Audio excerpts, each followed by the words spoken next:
Jacob. Don't be a faggot. Hey there, you guys. I'm currently sitting here at 6 a.m. on a Wednesday morning with a few adult beverages, and I'm going to be doing a read-through of Katawa Shoujo. I'm joined by Mariah, who is not exactly capable of reading out loud. I have the dumb consistently. We attempted to read some of Sakura's Spirit, but we actually never finished it because, well, fuck it. I don't even know. We've actually been sitting here for like a solid half hour just trying to start the recording, but we keep getting distracted. Either way, she's actually never read or played.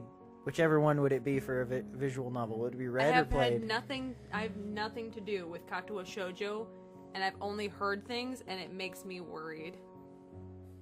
Well, either way, it was relatively popular a long time ago. You missed out. So, I've played it before. It'll be her first time, but we're going to go ahead and give it a read, because she needs to play it, and it's something to do. So, let's go ahead. Am I going to cry? My silence should probably be enough. Oh, no! No, I don't way. want to do this anymore. It's going to be sad. It's too late. My God. We're already here. We're already here, and now there's no going back. Because this time, we actually have to finish the fucking visual novel. We have to, because we didn't even finish the last one. We don't know how Sakura's Spirit ended. Do you want that to be how this is going to be again? No. Exactly. Either way, I'm going to narrate. A light breeze causes the naked branches over... Wait, what the fuck are you doing? I'm sorry. The actual fuck? What are you pointing at? Nobody knows what you're pointing at except me. Why? What? How? Who? I legitimately want to know why you just shoved your hand in my face and you're pointing at the screen. What is there to point at? I'm sorry, I was being immature. I saw the word naked and I felt the need to point it out. A light breeze causes the naked branches overhead to rattle like wooden wind chimes. You can't make the narrator laugh. This is a popular retreat for couples in the summer. The deciduous trees provide a beautiful green canopy far out of sight of the teachers and fellow students. It's not green. Where's the green canopy? It's all dead. It's fucking winter. It's not green. Look, they just said it. It's winter. It provides a green canopy, but now, in late winter, it feels like I'm standing under a pile of kindling. I breathe into my cupped hands and rub them together furiously to prevent them from numbing from this cold. Just how long am I expected to wait out here anyway? I'm sure the note said 4 p.m. Ah yes, the note slipped between the pages of my math book while I wasn't looking. As far as cliches go, I'm more of a fan of the letter in the locker, but at least this way shows a bit of initiative. Yeah, you gotta sneak something in somebody's book. Oh yeah. As I ponder the meaning of the note, the snowfall gradually thickens. I'm pretty sure the note was self-explanatory, right? Am I missing something? He's pondering the meaning of the note. I think they're just trying to freeze him out. Kick him out of the curb. Maybe. I don't know. I don't know what you have to ponder. The snowflakes silently falling from the white painted sky are the only sign of time passing in this stagnant world. Their slow descent upon the frozen forest makes it seem like time has slowed to a crawl. The softly rustling of dry snow underfoot startles me, interrupting the quiet mood. Someone is approaching me from behind. Ah! Hisao, you came? A hesitating, very audible question. However, I recognize the owner of that dainty voice instantly. Uh-oh. I feel my heart skip a beat. Uh-oh. It's a voice I've listened to 100 times over, but never as more than an eavesdropper to a conversation. I turned to face this voice, the voice of my dreams, Oh, shit. and my heart begins to race. Oh, you're in for a treat. Oh, How do you say that name? Iwanako? I got a note telling me to wait here. Was it? It was yours? Oh shit. This is the point where I realized that I'm really bad at reading things out loud. Damn it. I spent all afternoon trying to come up with a good line, and that was the result. Pathetic. Yes. I asked a friend to give you that note. I'm so glad you got it. So the initiative wasn't even hers? It was a friend's? I mean, friend who's nervous to do a thing asks another friend for advice. I mean, the other friend probably took the initiative and was like, I can do this. Don't you worry. I got this. Fair enough. A shy, joyous smile that makes me so tense I couldn't move a single muscle even if I tried. Uh-oh. Oh. My heart is pounding now, as if it were trying to burst from my chest and claim this girl for itself. Is that what it's doing? I thought it was about to turn into a horror visual novel.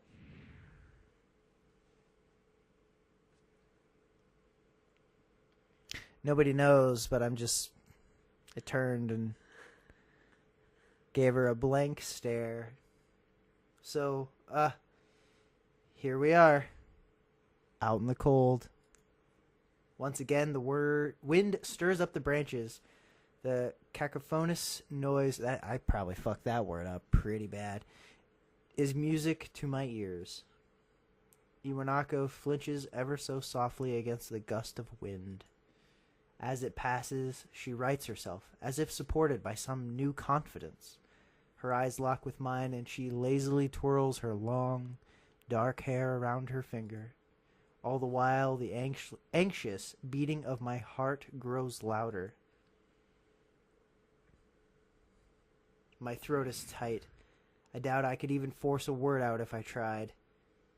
You see, I wanted to know if you'd go out with me. I stand there, motionless, save from my heart pounding. You get it. You get it. Nerves. I want to say something in reply, but my vocal cords feel like they've been stretched beyond the breaking point. Hey, Sal? I reach up to try to massage my throat, but this only sends spikes of blinding pain along my arms. Hey, Sal? My whole body freezes, save for my eyes, which shoot open in terror. Wait, what the fuck's going on? Hey, Sal! The beating in my chest suddenly stops, and I go weak at the knees. Uh-oh. The world around me, the canopy of bare branches, Whoa. the dull winter sky, Wait. Iwanako running towards Wait, me. All what's these going on? fade to black. Wait! The last thing I remember before slipping away are the sounds of Iwanako screaming for help and the incessant clatter of branches above. What the fuck's just going on?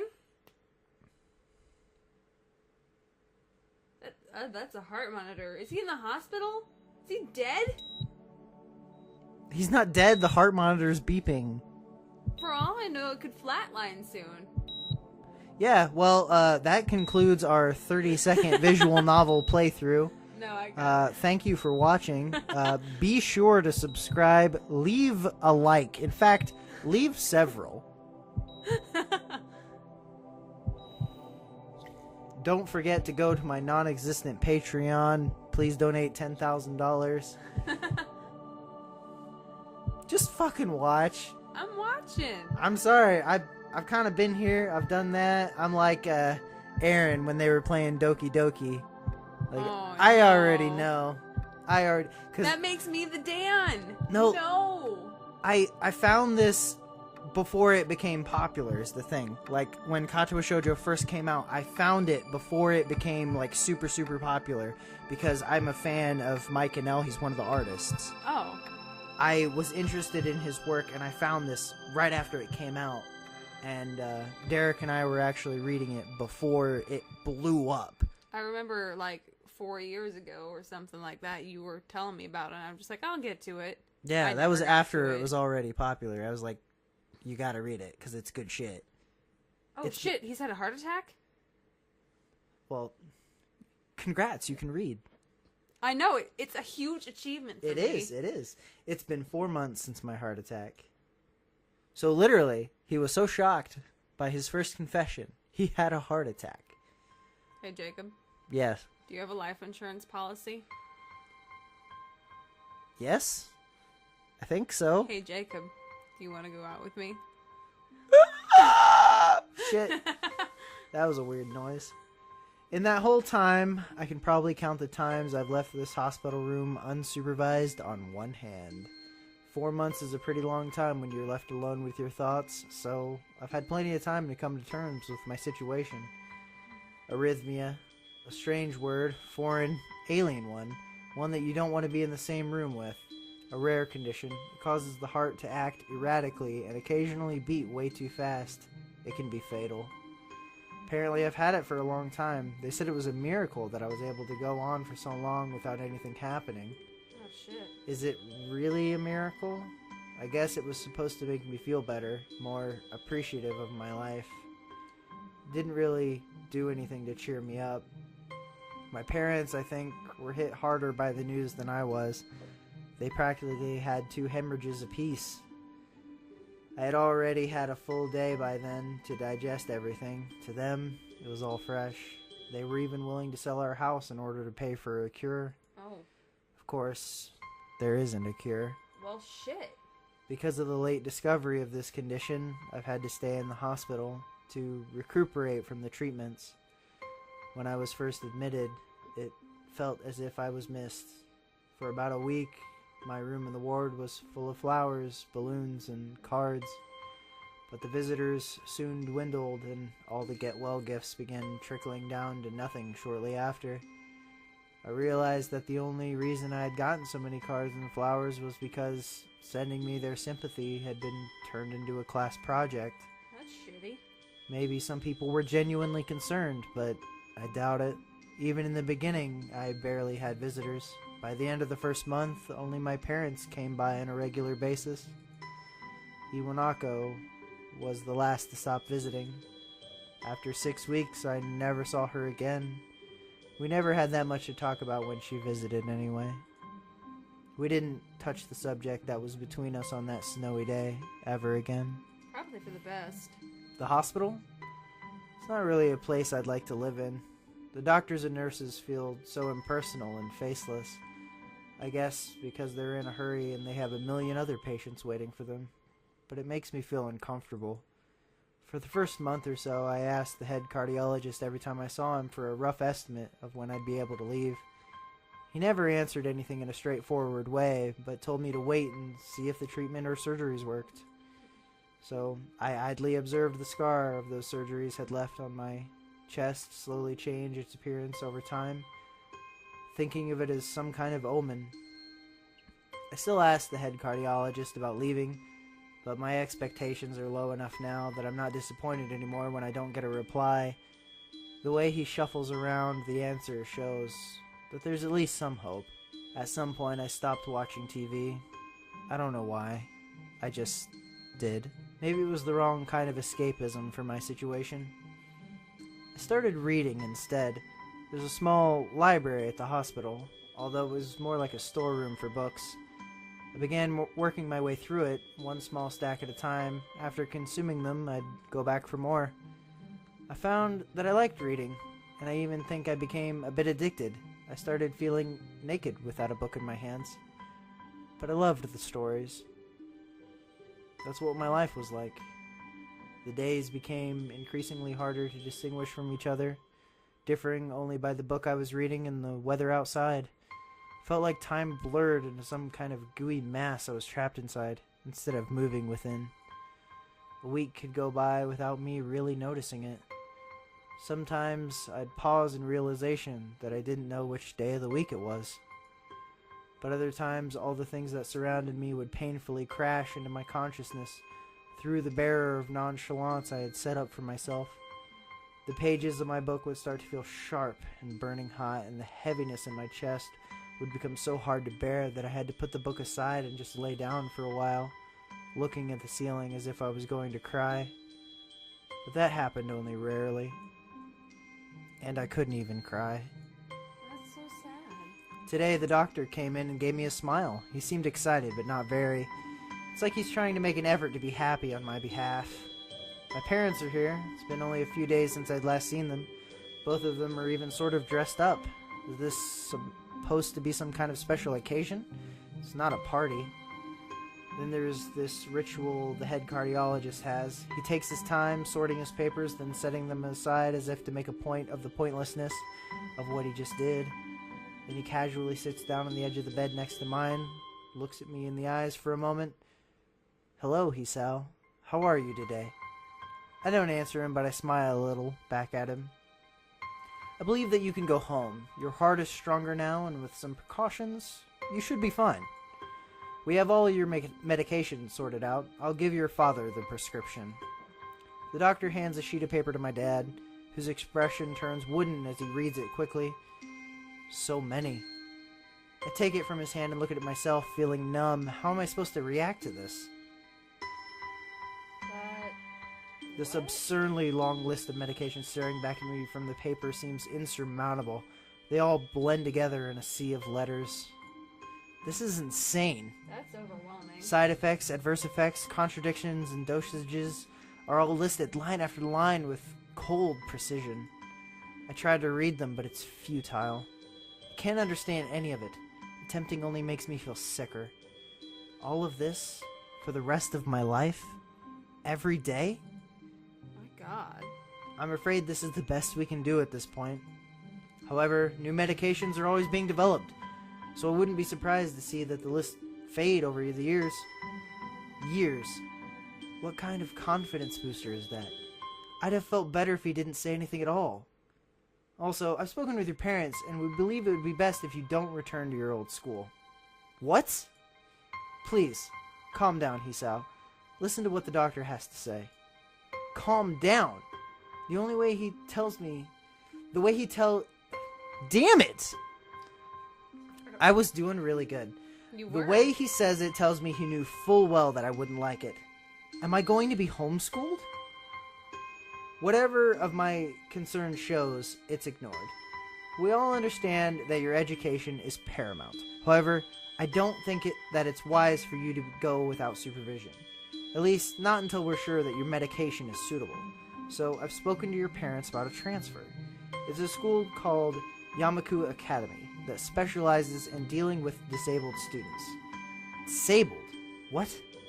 Am I? Kind of. It has a 24-hour nursing staff, and it's only a few minutes from a highly regarded general hospital. The majority of the students live on campus. Think of it as a boarding school of sorts. It's designed to give students a degree of independence, while keeping help nearby. Independence? It's a school for disabled kids. Don't try to disguise that fact. If it was really that free, there wouldn't be a 24-hour nursing staff, and you wouldn't make a hospital being nearby a selling point. Of course, that's only if you want to go, but your mother and I aren't really able to homeschool you. We went out there and had a look a couple weeks back. I think you'd like it. It looks like I really don't have a choice. Compared to the other heart problems, people with your condition usually tend to live long lives. You'll need a job one day, and this is a good opportunity to continue your education.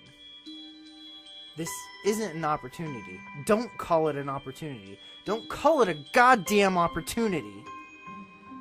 Well, you should be excited at the chance to go back to school.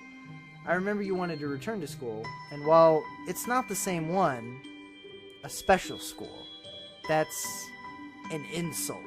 That's what I want to say. It's a step down. It's not what you think. All the students there are pretty active in their own sort of way. It's geared towards students that can still get around and learn, but just need a little help in one way or another. Your father's right, and many of the graduates of the school have gone to do amazing things. A person doesn't have to be held back by their disability. One of my colleagues in another hospital is a graduate. I don't care. A person doesn't have to be held back by their disability. That's what a disability is. I really hate that something so important was decided for me, but what can I do about it?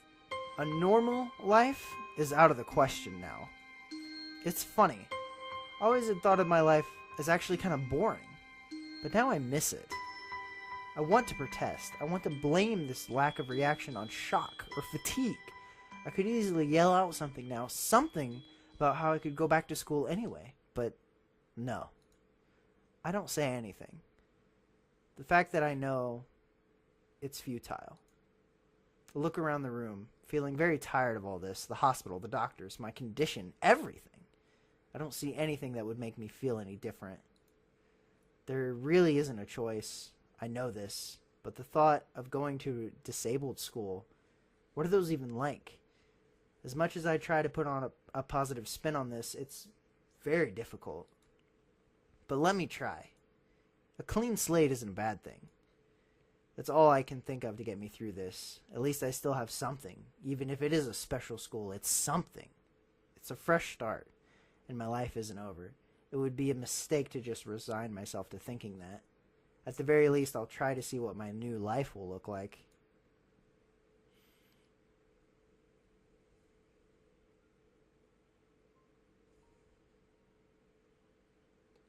Ooh, I like that artwork.